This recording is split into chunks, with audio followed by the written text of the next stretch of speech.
তোমরা কেউ কাঁকড়া খেয়েছো? না খেয়ে থাকলে অবশ্যই কমেন্টে জানিও, আর খেয়ে কতটা ভালো লেগেছে সেটাও জানিও।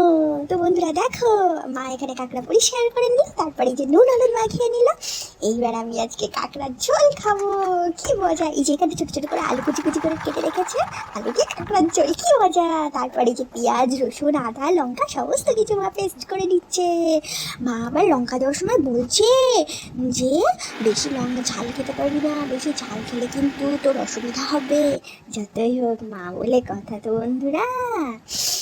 তারপরে এই যে কাঁকড়াটা ভেজে নিল মা, তারপরে এই যে ঝোল করছে। দেখো বন্ধুরা, টকবক করে ঝোল ফুটছে।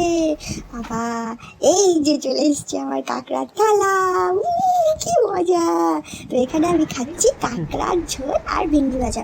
সকালবেলায় উঠে তো অফিসে যেতে, অফিসে যাওয়ার তাড়া থাকে, ওই জন্য বেশি কিছু না করতে পারে না, দুটো তিনটে পদ দিয়ে খেয়ে নিতে হয় আমাকে। কাঁকড়াটা এত ভালো হয়েছে, পাশ থেকে বাবা এক্সপ্রেশন দিচ্ছিল, আমি খাচ্ছিলাম আর বাবা এক্সপ্রেশন দিয়ে বলছে দেখো কত মজা করে খাচ্ছি, কি মজা! ইয়ে! অবশ্যই আমার চ্যানেলটা সাবস্ক্রাইব করে দিও বন্ধুরা, এরকম আরো মজার ভিডিও পেতে হলে।